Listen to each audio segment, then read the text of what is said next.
The story you're about to hear begins in the 1850s, a time when Hungary was under the oppressive rule of the Habsburg monarchy. The people were restless, torn between their centuries-old desire for autonomy and the heavy hand of an empire that sought to suppress any and all forms of dissent.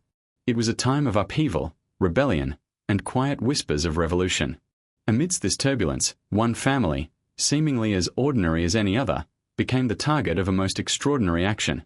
Their very existence was erased from the pages of history. Their bloodline was redacted, their name removed from every official record, leaving only the ghost of what once was. But why? What made this family so dangerous that they needed to be erased from the annals of time? Was their bloodline really something the state feared, or was it something more? The answer lies hidden in the shadows of a complex and disturbing tale. The Hungarian state, like many others under the Habsburg Empire, held an iron grip on the people. To challenge the ruling powers was to risk everything: your freedom, your land, even your very identity. And for the ruling class, one of the most powerful tools of control was the manipulation of historical records. Birth certificates, marriage documents, death records. These were not just bureaucratic necessities. They were the foundation upon which the state's power rested. It was in these records that people's identities were solidified.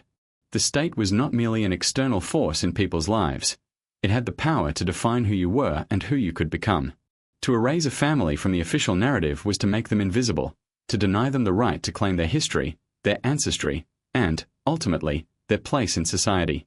Imagine, for a moment, the weight of such an action. Entire generations of a family could be erased in a single stroke, their legacies wiped out, their contributions to the community forgotten. The very idea of erasure was terrifying. If you could not trace your lineage, how could you be certain of your own identity? Who were you without a past? What does it mean when the very essence of your family is wiped from existence, leaving no trace behind? The horror of this situation becomes all the more chilling when we realize that this was not just an isolated event, but a calculated move by the state, a weapon used to control, manipulate, and oppress. This family, like so many others during this time, was caught in the struggle between personal identity and state authority. But what set them apart from the rest? What was it about their family tree that drew the attention of those in power? We may never know the full story of why they were targeted, but the evidence we do have suggests that they were more than just a casualty of political oppression. They were part of something larger, something that threatened the established order. Perhaps they were involved in underground movements, seeking to challenge the monarch's hold on Hungary. Or maybe they simply represented the kind of independent thinking the state could not tolerate. Whatever the reason, their fate was sealed by the power of the state and its ability to rewrite history. As we delve deeper into this story, it becomes clear that the erasure of this family's bloodline was not just an act of political suppression, but a profound statement on the nature of identity itself. What does it mean to be human when your history is stolen from you? How do you exist in a world where you are denied the right to trace your lineage, to know where you come from, to understand the forces that shaped who you are today? These questions linger in the background, like ghosts haunting every corner of the narrative. The Hungarian government's decision to remove this family from the historical record was not just an attempt to control the present, it was an attempt to control the future. If you erase the past, you deny future generations the ability to understand their roots. And in a society where lineage was everything, where social status was often determined by family history, this erasure was a devastating blow. It stripped away the very foundation upon which personal identity could be built, leaving people with nothing but the state-sanctioned version of reality. But the story doesn't end there. The erasure of this family's bloodline left behind a trail of questions, unanswered mysteries that have haunted historians, genealogists, and descendants alike for generations. Why were they targeted? What secrets did they hold? And what became of the people who were left in the wake of this erasure? As we follow the twists and turns of this dark tale, we begin to uncover the hidden truths that lie beneath the surface, truths that may change our understanding of history itself. This family story is not just a relic of the past, it is a reminder of the fragility of identity and the power that those in control can wield over the very fabric of society. In an age where governments continue to shape history to suit their needs, the lessons of this erased family tree remain eerily relevant. How much of our own history has been manipulated or obscured? What parts of our own bloodlines have been hidden, altered, or forgotten? The past is not a simple, static thing. It is constantly being rewritten, shaped, and contorted to fit the needs of those who hold power. And in this dark chapter of Hungarian history, we see how easily a family can be erased from existence, how fragile our understanding of the past can be, and how much we take for granted the right to know who we are and where we come from. As we peel back the layers of this forgotten family's history, we are forced to confront uncomfortable truths about the nature of power, control, and identity. And the more we learn, the more the mystery deepens. What did this family know? What secrets did they harbor that made them such a threat to the state? Was their erasure a political move, or was there something more insidious at play? Was this family simply a casualty of a larger political struggle, or did they represent something much more dangerous, something the authorities were desperate to suppress? The more questions we ask, the more we uncover about the manipulation of historical records, the rewriting of identities, and the devastating impact this has on the people who are caught in the crossfire. The family at the heart of this story may have been erased from the official record, but their legacy lives on in the unanswered questions they left behind, in the mysteries that still haunt their descendants, and in the lessons we can learn from their tragic fate. In the end, the true horror of this story is not just the erasure of a family from the pages of history, it's the realization that history itself is malleable, that our understanding of the past is shaped not only by the facts we know but by the stories that are told, and the ones that are left untold. The history of this family, though largely forgotten, still has a powerful grip on the present. And as we unravel this dark mystery, we are reminded of how much of our own past is still waiting to be uncovered, how many stories remain hidden in the shadows, and how easily the state can control our collective memory. In the mid-1800s, Hungary was a land caught between the forces of revolution and the weight of imperial control. The Habsburg monarchy, with its centuries-old dominance over the region, ruled Hungary through an intricate system of repression, manipulation, and surveillance. The political atmosphere was heavy with the scent of unrest, nationalism was on the rise, and the people of Hungary longed for autonomy, seeking to throw off the shackles of a foreign monarchy that had long stifled their aspirations. Yet, despite these simmering tensions, the Habsburgs held a stranglehold on the region, using their immense political power to quash dissent and maintain their dominance. The year was 1850, a time when the winds of change were stirring throughout Europe, and yet Hungary remained firmly within the grasp of the imperial order. At the heart of this political environment was a complex network of bureaucratic control. The state held absolute power over every aspect of its citizens' lives, and one of the most effective tools of that control was the management of historical records. Births, marriages, deaths, every significant event in a person's life was meticulously recorded and maintained by the state. These records were not simply administrative paperwork, they were the very foundation of identity in Hungary. Your birth certificate wasn't just a document proving your existence, it determined your place in society, your eligibility for land, your right to inherit, and your access to opportunities. These official records were the markers of your existence in the eyes of the state. To be removed from them, to be written out of history itself, was the ultimate act of erasure. In such a society, where identity was so tightly bound to the state's records, the notion of erasure becomes both chilling and deeply significant. To erase a person or a family from these official documents was to strip them of their existence. It was as if they had never been born, never lived, never contributed to the social fabric of Hungary. For those in power, erasure was not just a punishment, it was a tool, a weapon that could be used to remove any potential threats to the established order. In a time of political instability and growing nationalism, the state saw the manipulation of genealogy as a means of suppressing subversive elements, of making sure that certain bloodlines, whether they be of revolutionary thinkers, intellectuals, or even those with royal connections, did not pose a challenge to imperial authority. The Habsburgs, though they ruled over vast territories, faced growing unrest in Hungary. Revolutions were spreading across Europe, fueled by the desire for national independence and greater freedom. In Hungary, this unrest was particularly intense. The Hungarian Revolution of 1848 had erupted in a blaze of hope, with the people demanding reforms, freedom of the press, and the end of feudal privileges. However, the Habsburgs, under the command of the Austrian Empire, quickly crushed the uprising with brute force, restoring order through military might and turning Hungary into a subject of the empire once more. In the aftermath of this failed revolution, the political landscape was one of fear and uncertainty. The people, still bitter from their defeat, chafed under the iron-fisted rule of the Habsburgs, but they had little recourse. The emperor had restored control, and dissent was not tolerated. The state's control over personal identity extended beyond mere records. It became a matter of survival. For those who were deemed dangerous or subversive, The consequences of this control were dire. Revolutionary movements and even the most minor acts of dissent were crushed with ruthlessness. But the state's power went beyond the physical realm of imprisonment and execution. It also sought to control the very memory of the people, to rewrite their pasts so that they could no longer exist as they once had. To erase a family from the historical record was to wipe away any trace of their existence, to sever them from the collective consciousness of the Hungarian people. In this environment of surveillance and fear, even the smallest transgressions could lead to immense consequences. Those who were suspected of harboring anti-imperial sentiments, or those who were connected to movements of national independence, were particularly vulnerable. The erasure of family histories was not just a form of political repression, it was a means of silencing any potential threats to the state's authority. The manipulation of genealogical records was, in essence, a way for the Habsburgs to ensure that certain individuals or groups could not be seen as part of Hungary's future, that their influence would not linger in the minds of the people. By erasing these families from the historical narrative, the state ensured that their legacy would be lost, leaving no trace of their existence for future generations to remember. This was a time when lineage, heritage, and ancestry were incredibly important.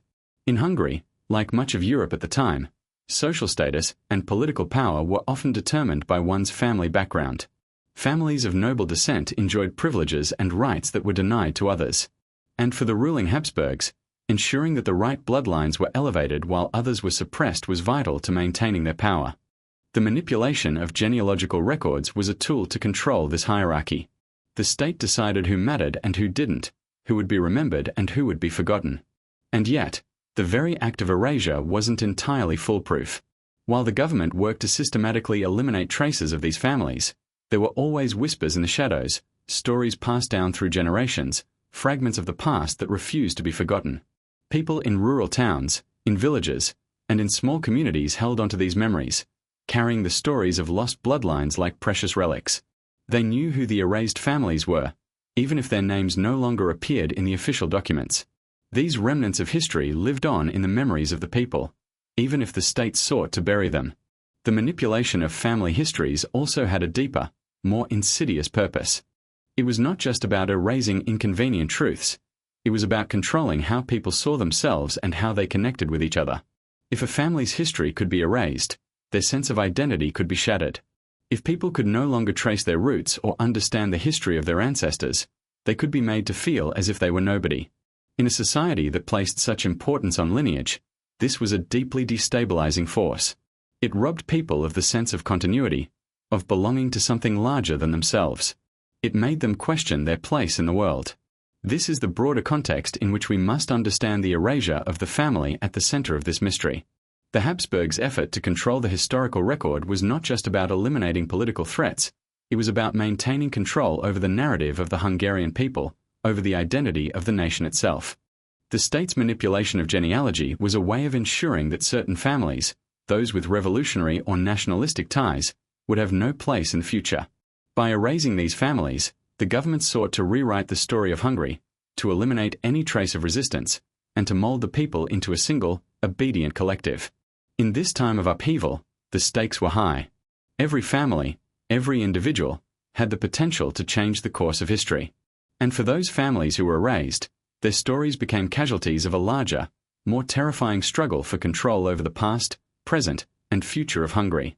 The state's power to manipulate memory was its most subtle, and perhaps its most dangerous, weapon. It could reshape not only who people were, but who they could ever hope to be. At the heart of this dark tale lies a family, seemingly unremarkable, yet caught in the crosshairs of a regime determined to erase them from the fabric of Hungarian society. The family's history was woven deeply into the landscape of their community, a lineage that stretched back through generations, marked by contributions to local society, quiet influence, and, perhaps most crucially, a growing connection to intellectual movements that challenged the status quo. They were no nobility by official title, but their connections and intellectual pursuits made them an integral part of the social fabric of 19th century Hungary. And it was precisely this potential for disruption that would become their undoing. This family, like many others, had a long history, a record of service to their community, and a sense of identity deeply rooted in Hungarian soil. They were descendants of a past that stretched far back into Hungary's feudal history, a past that gave them a profound understanding of land, politics, and society. Their ancestors had played crucial roles in the agricultural life of the region, with farms passed down through generations. The family was known for their hard-working nature, their deep ties to the land, and their ability to navigate the delicate power structures of local nobility and commoners alike. On the surface, there was nothing outwardly controversial about them. They were simply part of the fabric of everyday Hungarian life, a family that stood like countless others, quietly enduring the changing tides of history. But it was beneath this outward simplicity that the seeds of trouble began to grow. As the Habsburg monarchy sought to maintain tight control over Hungary, the family became increasingly involved in the intellectual currents of the time. They were well-read, with access to books and ideas that were, to the authorities, dangerous. They participated in the underground discussions that were beginning to circulate in Hungary, ideas of nationalism, self-determination, and autonomy. These were ideas that threatened the very foundation of the empire. The family members were not leading revolutionaries, but they were deeply connected to the networks that fostered revolutionary thought, artists, philosophers, and even other dissenters who believed Hungary deserved to break free from the yoke of imperial rule. Their ideas were not radical in the sense that they sought outright violence or bloodshed, but they were revolutionary in their challenge to the established order, and this was enough to place them on the state's radar. It wasn't just their political sympathies that made them dangerous in the eyes of the state, it was their very presence in intellectual and cultural circles that raised suspicion. They associated with people who were known to challenge imperial authority, and this association was enough for the Habsburg regime to target them. Through the careful surveillance of intellectual movements, the government had identified individuals who, through their ideas or social circles, represented a potential challenge to the monarchy. The family, unwittingly or not, became a symbol of this resistance, a quiet rebellion against the imperial forces that sought to control every aspect of life. Their ideas were not so much a direct threat but a symbol of the growing desire for change. Despite the subtlety of their rebellion, the authorities took no chances. The family's connections, even their intellectual pursuits, were enough to mark them for destruction. In the 1850s, Hungary was under the iron-fisted rule of the Habsburgs, and any hint of dissent, whether in the form of political action or intellectual activity, was viewed as a mortal threat to the empire. The government had long relied on manipulating public sentiment, creating a narrative where anyone associated with nationalist or independent movements could be treated as enemies of the state. The family, by their very participation in these circles, had inadvertently crossed a line. What was once a quiet, intellectual engagement with ideas soon became a reason for suspicion, and their names became linked with the kinds of subversive elements the state could not afford to ignore. And so, the erasure began. It started slowly at first, with small changes to official records, discrepancies in the family's genealogical charts that seemed innocuous at first but were part of a larger effort to make them disappear from history. The state didn't need to openly confront them, for the most powerful weapon it had was the quiet and insidious act of erasure. Birth records were altered. The names of family members were removed from vital documents. The family's land, once passed down through generations, was quietly reassigned to others. These acts of erasure were not violent in the physical sense, but they were devastating in their consequences. They stripped the family of any legal claim to their past, to their heritage, to their very identity. The family was not just removed from the physical landscape, they were erased from the memory of the state. What made this process particularly sinister was that it wasn't done with force or military action. There were no public executions, no grand displays of power. Instead, it was a quiet, bureaucratic action, an official decision that erased them from the records, that redefined their place in the world. The authorities understood that an open confrontation would risk drawing attention to the family and their ideas. Instead, they quietly scrubbed their presence from the historical record. The family's contributions to local life, their intellectual associations, and even their simple existence were rendered invisible. This process wasn't just a removal of names from documents, it was a profound disconnection from reality. The family's descendants were left to wonder who they really were. If your family history was wiped out, how could you ever truly know where you came from? In the absence of official recognition, they were left to piece together fragments of a past that no longer existed in any official capacity. Oral histories, though vital, were not enough. They were just whispers in the wind, stories told in hushed tones, without the weight of official documentation to back them up. The implications of this erasure went far beyond mere administrative procedure. In a society like 19th century Hungary, where one's lineage was of utmost importance, being erased from the historical record meant losing one's identity. It meant being written out of the collective narrative.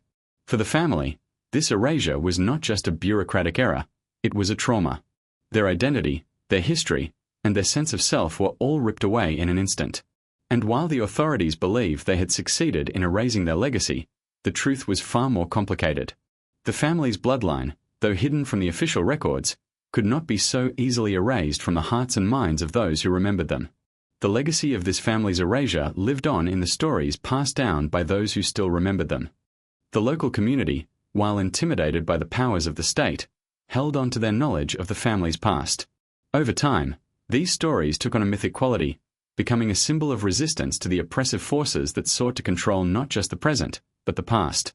What the authorities had hoped would be a simple act of removal, an effort to eliminate any trace of the family, became instead a quiet rebellion against the very forces that sought to erase them.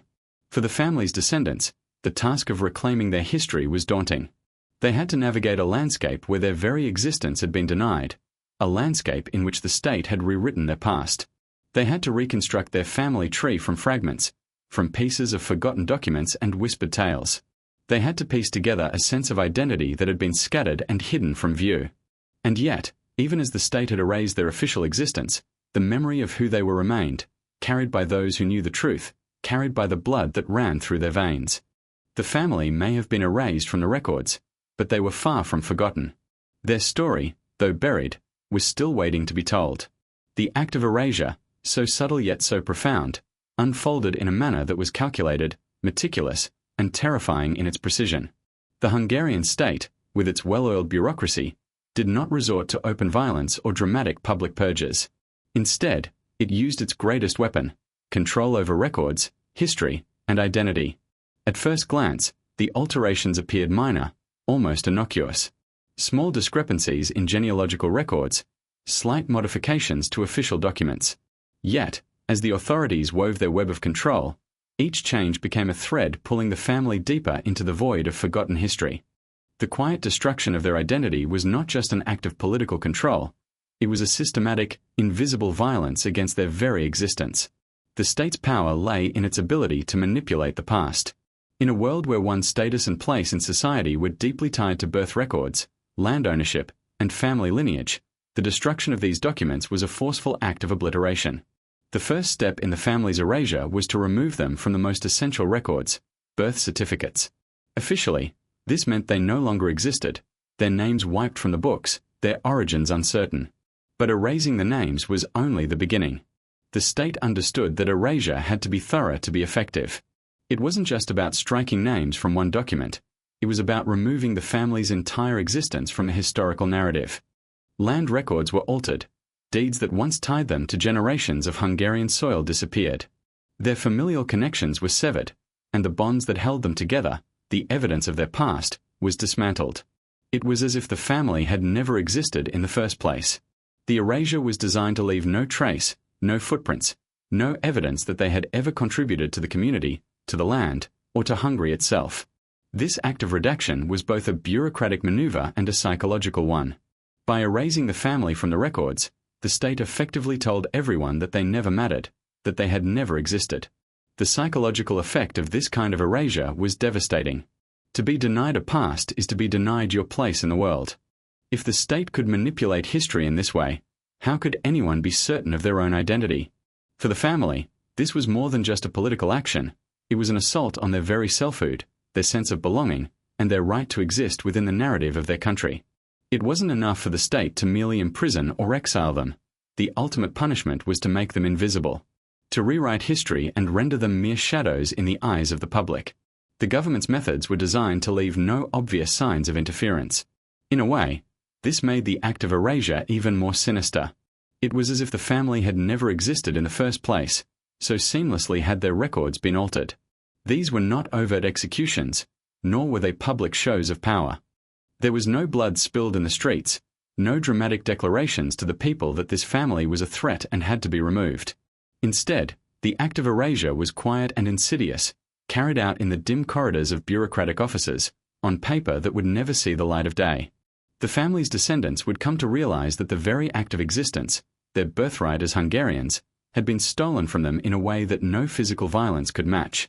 But as the erasure continued, something unexpected began to happen. The family, though no longer visible in the official records, refused to disappear completely. Despite the quiet removal of their names from the books, the whispers of their existence continued to echo through the town.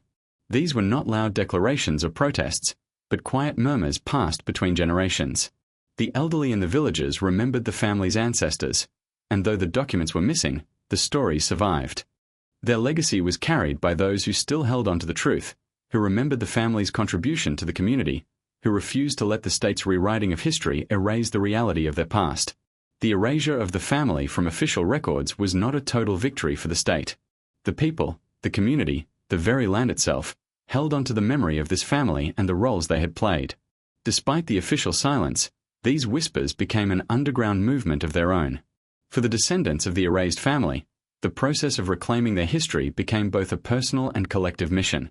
The survivors sought out remnants, the traces of their family's past, letters, old photographs, oral histories passed down through the generations. They went to the local church, where records were often kept, to look for any surviving documents, any trace that could confirm their connection to the erased bloodline. The authorities may have taken away their official recognition, but they had not taken away the bonds that tied them to the past. The real battle for this family wasn't being fought on the battlefield or in the halls of power. It was being fought in the quiet corners of the community, in the faces of the elderly who refused to forget, in the hearts of the descendants who knew the truth of their heritage. And yet, as much as the family and their descendants struggled to hold on to their history, the state's manipulation of their records was an ongoing challenge. The authorities did not simply alter the past in one fell swoop and leave it at that. They continued to ensure that the family's name and legacy remained buried. It was a war of attrition, a slow, patient effort to wipe away every vestige of the family's existence. The altered records became more deeply entrenched, more difficult to challenge. Each attempt to uncover the truth was met with bureaucratic roadblocks, red tape, and dead ends. The very documents that held the key to the family's history had been corrupted, and retrieving them would require a level of persistence and cunning that few possessed. Yet the process of erasure was not complete, and it was not foolproof. The family, through sheer determination, pieced together fragments of the past that refused to be buried. They found the forgotten letters, the hidden records, the stories of old villagers who had once known their ancestors. These pieces of history, though incomplete and scattered, formed the basis for reclaiming their identity. But the real fight was against the idea that history could be manipulated so easily, that entire lives could be wiped from existence with the stroke of a pen. The more the family dug, the more they realized the depths to which the state had gone to control the narrative, and the greater their need to unearth the truth became. As the decades passed, the family's erasure from official records became a symbol of something larger, of how the manipulation of history could shape not just the present, but the future. The erased family was not alone in their struggle. They were part of a much wider web of suppressed histories, families whose stories had been erased or obscured by political forces. The family story was no longer just about them. It was a part of the broader struggle for control over history, for the right to remember, to preserve, and to honor one's past.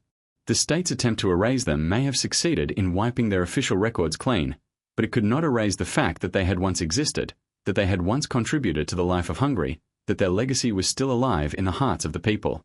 The real power, it turned out, was not in the documents, the birth certificates, or the land records. The true power lay in the stories, the memories, and the identities that lived on in the minds of those who refused to let the past be rewritten. In this quiet, hidden resistance, the family's bloodline found a way to survive, to persist, and to ultimately prove that even in the face of total erasure, history has a way of finding its way back into the light. The family's erasure from Hungary's official records wasn't an arbitrary act of cruelty. It was part of a much larger, carefully structured system of legal control. It was one thing to alter a family's place in the historical narrative through the quiet manipulation of documents and names, but it was another to ensure that such an erasure had the full force of law behind it. The legal mechanisms that facilitated this obliteration were grounded in a combination of old feudal practices, imperial decree, and bureaucratic control, tools that the state used to not only maintain its grip on power, but to also ensure that its narrative was the only one recognized in the eyes of history. For those who dared to challenge the authority of the monarchy or threaten the status quo, the legal system became an instrument of destruction. The family, unwittingly caught in this web of legalities, would discover just how easily the state could manipulate the law to erase their existence. In Hungary, under Habsburg rule, Official records were the bedrock upon which social and political life was structured.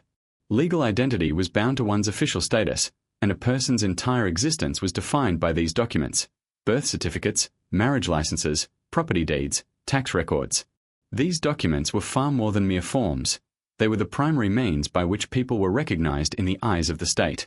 They determined everything from one's eligibility for inheritance, to the right to marry, to the ability to move freely within the empire. In a society where land ownership, inheritance, and social mobility were tightly controlled, to be struck from these records was not merely inconvenient, it was a death sentence to one's identity. And for the family at the center of this tragedy, it was not just their names that were erased. It was their legal right to exist, to own property, to be part of the society they had known for generations. The legal infrastructure that enabled such an erasure was rooted in the centralized bureaucratic state that the Habsburgs had built over centuries. By the mid-1800s, the monarchy had perfected the art of surveillance and control through its local officials, bureaucrats, and regional governors. These individuals held immense power over the lives of the common people, and their decisions were often law. Under their watch, even the smallest deviation from the official narrative could be grounds for punishment, or worse, elimination. The family's involvement in intellectual and nationalistic movements, their quiet resistance to the established order, was enough to make them targets for this legal assault. But it wasn't just their political views that led to their erasure. It was the fear that their very existence might inspire others to question the state's control over history and identity. At first, the family had no idea what was happening. They had lived their lives as ordinary citizens, contributing to the local economy, participating in community life, and maintaining the traditional values of their ancestors.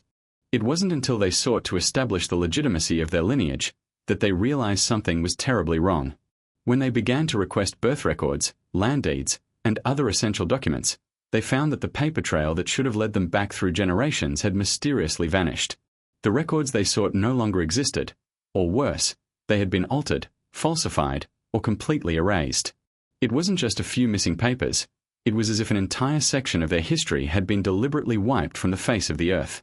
The legal consequences of this erasure were far-reaching. Without official records to establish their lineage, the family was unable to prove their right to inherit property. They were no longer recognized as landowners, even though they had lived on the same land for centuries. This meant that their economic stability was compromised, their ability to earn a living through their inherited land stripped away. But the family's legal troubles went far beyond property.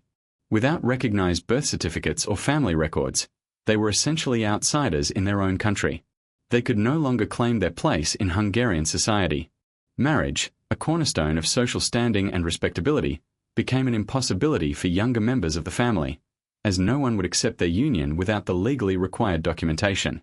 Even their rights to basic civil liberties, such as access to health services or participation in public life, were undermined by the fact that they no longer officially existed.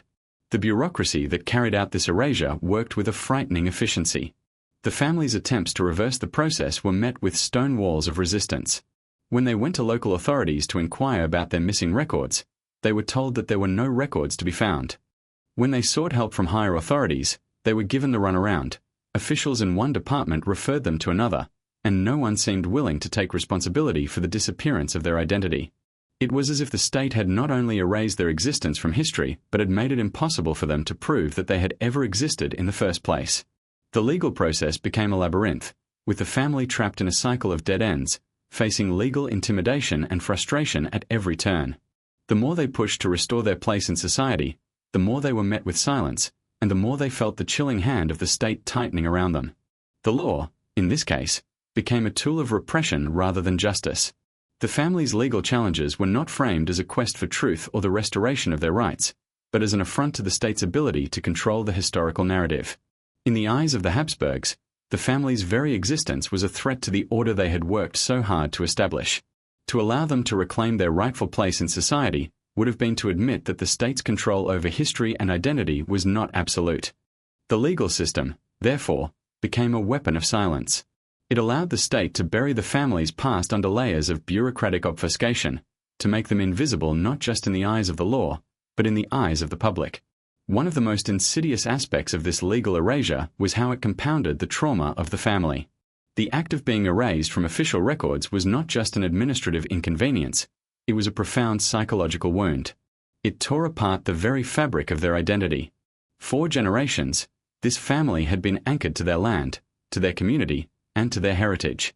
Now, that foundation was ripped away. No matter how much they protested, no matter how many times they tried to seek redress through the legal system, they were met with the same response. Their existence was irrelevant. They had been removed from history, and their place in the future was uncertain. In the face of this systematic erasure, the family could do little more than continue their fight for recognition. Each attempt to regain what had been taken from them only revealed the depth of the state's manipulation. They weren't just fighting for property or status, they were fighting for the right to be remembered, to have their story told, and to prove that their legacy was not a lie. Yet, as they struggled against the impenetrable legal framework, they began to realize the enormity of what they were up against. It wasn't just about reclaiming their place in the social order, it was about challenging the very system that allowed such erasure to occur in the first place. The legal system, in its blind adherence to the state's narrative, had become a tool of oppression, keeping them trapped in a limbo where their identity could not be restored. The legal obstacles that the family faced were a stark reminder of the fragility of identity in the face of political power. The ability of the state to manipulate legal records, to alter or erase entire histories, revealed how easily people could be written out of existence. For the family, the struggle to restore their legacy became an emblematic fight against the forces that sought to control not only their past but also their future. As they continued to search for answers, the family discovered just how deeply embedded the state's control over history truly was, and how difficult it would be to reclaim what had been stolen from them. Their battle against the legal system would prove to be a long and difficult one, but it would also serve as a testament to the resilience of those whose stories, though erased from the official records, continue to echo through time. The family's struggle to reclaim their identity was not only a battle against the state's erasure, but a confrontation with the larger forces that shape Hungary's historical narrative. The Habsburg monarchy, like many empires, understood the power of memory. By controlling the stories that were told about the past, they could shape the present and dictate the future. History, after all, is written by those in power. The family's erasure from the records was an act of control over not just their lives, but the very way history would remember them. They were erased because they were inconvenient. Their intellectual connections, their subtle subversion, and their very existence as a threat to the Habsburg order made them an anomaly that the empire could not tolerate. But even as the state erased them from official documents, the family story was not as easily silenced. One of the most profound aspects of this erasure was the way it altered the family's relationship with their own past. The power of historical memory is not just a question of what is written down. It is also about what is passed down, what is remembered, and what is forgotten. For the family, the loss of their historical identity was not merely a bureaucratic inconvenience, it was a loss of connection to their ancestors, to the struggles and triumphs that had defined their bloodline. It was as though the very act of remembering their family had been criminalized, and they were forced to live in a world where their past was forbidden to be acknowledged. They had to reconstruct their own history from fragments, old photographs, oral accounts, letters, and the scattered pieces of their heritage that had survived the systematic erasure. These fragments, though invaluable, were not enough to fill the void that the state's intervention had left. The challenge was not just to reclaim the family's rightful place in the historical record, but to restore their sense of identity. To be written out of history, to be rendered invisible in the eyes of the state, was not just a personal loss, it was a communal one. The family had played an important role in their local community. They had been a part of the local economy, the social structure, and the cultural landscape. Their story was intertwined with the land they had lived on for generations. And yet, despite all this, they were now reduced to nothing more than a collection of forgotten names in the eyes of officialdom. In the face of this erasure, they were forced to confront the uncomfortable reality that the family's very identity had been made vulnerable by the power structures around them. The struggle to reclaim their identity was not simply about gathering pieces of history from the past, it was about finding meaning in the absence. The family's journey became not just one of legal battles, but of personal and collective resilience. They were fighting not only to prove that they existed, but to affirm that their existence mattered, that their story was worth remembering. The family's efforts to restore their name, to prove their right to their land, became a defiant act of resistance against the forces that sought to control their identity. They realized that the battle for their history was not just a legal struggle, it was a moral one. It was about asserting their right to exist, to have their voice heard, and to demand that their contributions to their community and their country be acknowledged. But this fight was not an easy one. The state's efforts to control the historical narrative had created a nearly insurmountable barrier to the family's quest for recognition. Even as they gathered evidence, sought out old records, and found the remnants of their past, they faced the overwhelming weight of institutional indifference, bureaucratic inertia, legal obfuscation, and the reluctance of officials to acknowledge the family's plight created an environment where every attempt at reclaiming their identity felt like a step into the darkness. There was a sense of powerlessness, of being caught in a system that seemed deliberately designed to make the family's struggle futile. The more they sought answers, the more elusive those answers became. The family's case was not just a fight for recognition, it was a fight against a system that had actively worked to erase their past and silence their voice. As time passed, the family's fight for recognition became a reflection of the larger struggle for Hungarian identity. In a time when nationalism was gaining momentum, when the country was torn between its desire for independence and the oppressive forces of the Habsburgs, the family's story became emblematic of the struggles of the Hungarian people. They were not alone in their fight for recognition. Other families, other communities, had also been marginalized, erased, or silenced by the imperial authorities. The family's battle for historical recognition became a part of the larger conversation about the right of the Hungarian people to reclaim their own history, to write their own stories, and to assert their independence from the forces that had dominated them for centuries. This collective fight was complicated by the deep cultural and social divides that existed in Hungary at the time. The country was divided along lines of class, ethnicity, and loyalty. The Habsburgs had long used divide-and-conquer tactics to maintain their hold over the region, pitting different groups against each other to prevent unity. For the family, their struggle was not only against the empire but also against the ingrained divisions within their own society. Some members of the community were more aligned with the imperial regime, more willing to accept the state's narrative, while others sympathized with the family's plight. These divisions complicated the family's efforts to find support, making their struggle not only a legal and political one, but a deeply personal one as well. Despite these challenges, the family never gave up on their quest for justice. They realized that, in a world where history was constantly being manipulated, the key to reclaiming their identity lay in the preservation of their story, no matter how fragmented it might be. They began to collect the memories of their community, gathering the stories of those who had known them, who had worked with them, and who remembered them before the erasure began. These stories, though often disjointed and incomplete, became the lifeblood of their resistance. They were a testament to the family's enduring presence in the collective memory of the people, a reminder that even in the face of systematic erasure, the human need to remember and to connect with the past could not be easily extinguished. As the years passed, the family's struggle to reclaim their identity became a personal journey of rediscovery. It was not just about legal battles and historical records. It was about reconnecting with the past, rediscovering what had been lost, and finding a way to move forward while carrying the weight of their erased history. In their efforts to rebuild their legacy, they found strength in their connections to each other and to their community. They realized that their story, though erased from the official record, was far from gone. It lived on in the hearts of those who remembered them, in the whispered stories that had survived the ravages of time and political repression. The family's struggle was not one that could be won overnight. It was a long, drawn-out battle that required patience, resilience, and an unwavering belief in the importance of their story. It was a fight that transcended the individual, touching upon the larger questions of identity, memory, and the right to be remembered. Though the legal and bureaucratic systems sought to erase their history, the family story was ultimately one of survival. Even as they were written out of history by the state, they remained alive in the memory of those who had known them and in the continued efforts of their descendants to reclaim what was rightfully theirs. In the end, the family's resilience, their refusal to be forgotten, became a testament to the power of memory and the enduring struggle for identity in a world that seeks to rewrite the past. As the family continued their struggle to reclaim their identity, the emotional and psychological toll of their erasure began to weigh heavily on each member. It was not just the battle against an impersonal bureaucratic system that affected them. It was the deep sense of loss, the trauma of seeing their past, their heritage, their very existence questioned and dismissed by those in power. Their story was no longer merely about the recovery of records or the restoration of legal rights. It became a fight for self-worth, for the very dignity of their bloodline. This was a psychological battle, as much as a legal one, with each family member coming to terms with the profound sense of disconnection from their history, their ancestors, and their place in the world. The impact of this erasure was particularly evident in the younger generations. They were the ones who felt the weight of the historical vacuum most acutely. Growing up in the shadow of their family's lost history, they found themselves unable to answer basic questions about their origins.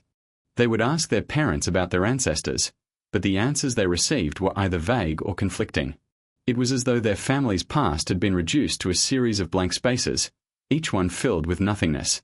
What had once been a proud, continuous narrative of their lineage was now a fragmented, uncertain tale, leaving them feeling adrift and disconnected from their cultural roots. For many of the younger members, this feeling of being unmoored was exacerbated by the fact that the state's erasure of their family was, in a sense, a denial of their very existence. The government had not just removed them from official records, it had declared them irrelevant, non-existent. This sense of insignificance pervaded the family's emotional life, making it difficult for younger members to feel pride in their ancestry. The shame that accompanied this erasure seeped into their daily lives, creating a deep sense of inadequacy and a feeling that their very worth was being questioned by the authorities. It wasn't just a personal loss, it was a loss of identity, and without that anchor, many found themselves struggling to find a place for themselves in a world that seemed to demand conformity. At the same time, there was an undeniable sense of rebellion that began to emerge within the family. This rebellion wasn't born out of anger or bitterness. It was a quieter, more determined resistance. The family members, particularly those who had grown up with a deep awareness of their roots, began to reject the narrative the state had imposed upon them. They refused to accept the idea that they were irrelevant, that their history was unimportant.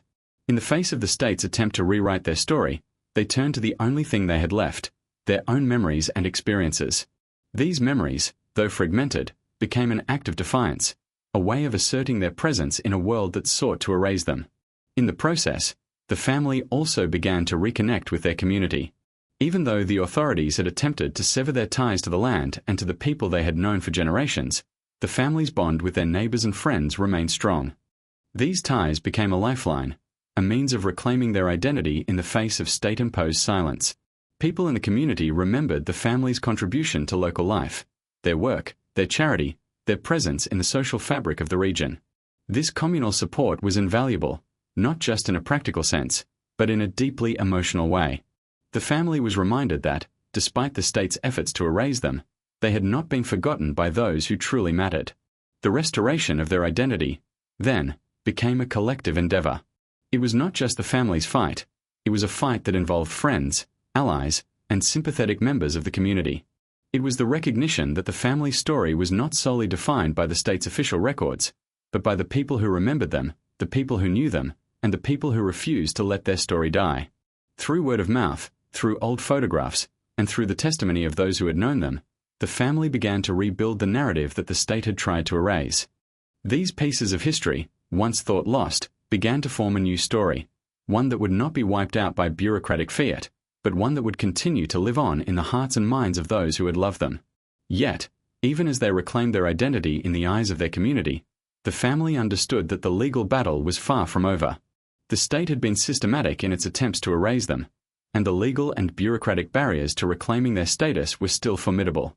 There was still no official recognition of their history, no acknowledgement of the wrongs that had been done to them. For the family, this was both a personal and a political struggle. The personal reclamation of their identity through memory and community support was an important step, but it was not enough. They needed legal recognition. They needed the documents that would prove their place in the world. The emotional restoration of their story was vital, but without legal acknowledgement, they remained outsiders in their own land. As they continued their fight, the family began to realize that this struggle was not just about recovering what had been lost, it was about challenging the very system that had allowed their erasure to happen in the first place. The process of reclaiming their identity became intertwined with a broader critique of the Habsburg regime and its control over history and memory.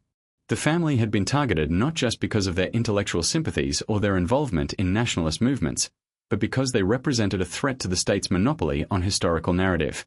To the Habsburgs, controlling the past was as important as controlling the present and future, and by erasing the family, they were sending a message to others who might question their authority. You, too, can be erased. For the family, this realization marked a turning point. They understood that their struggle was not just a battle for personal justice, it was a battle for the larger rights of all those whose histories had been manipulated or erased by political powers.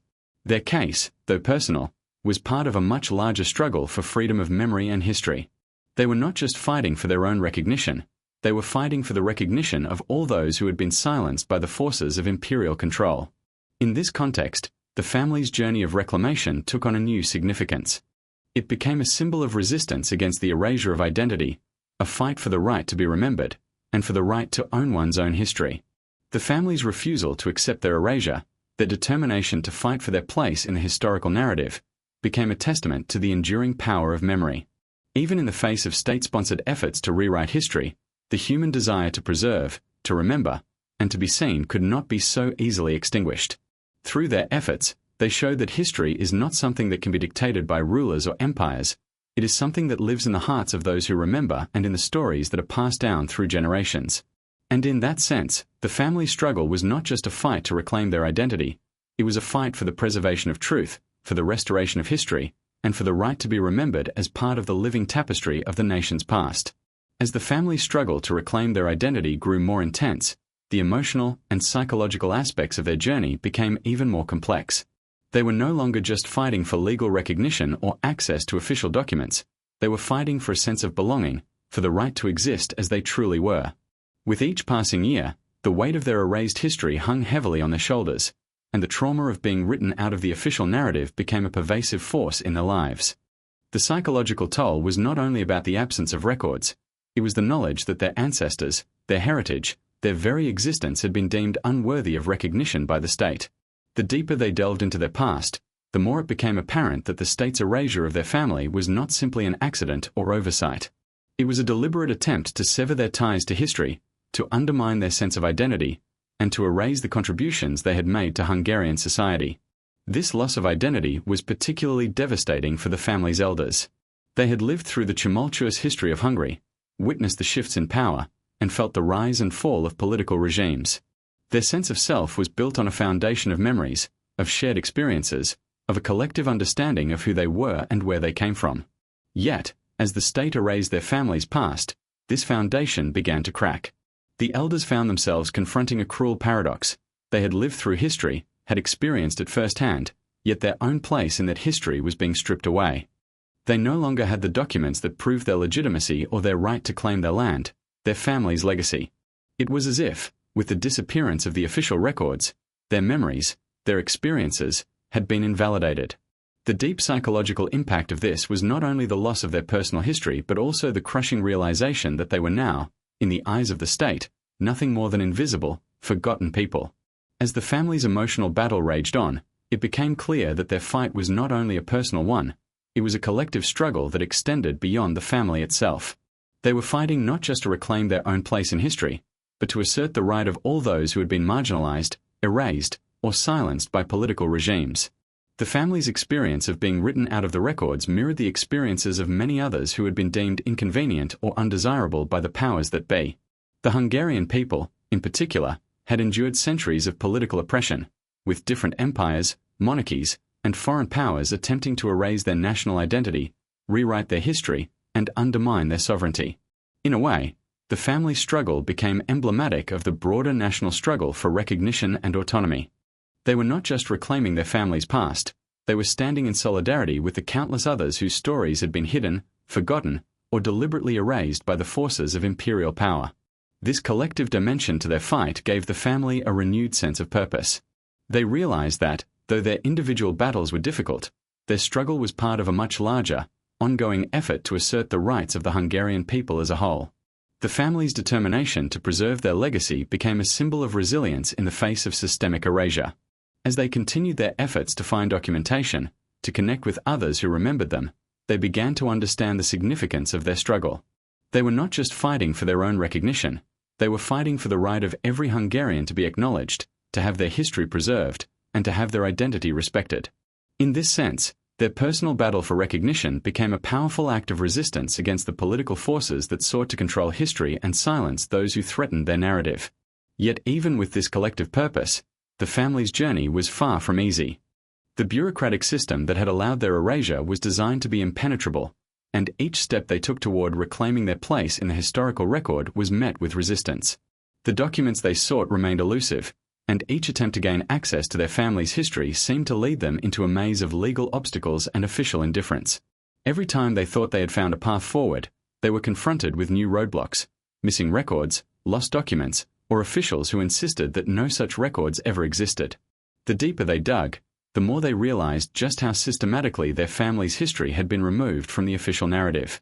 It was not just an oversight, it was a calculated act of erasure, a deliberate attempt to erase any trace of their existence.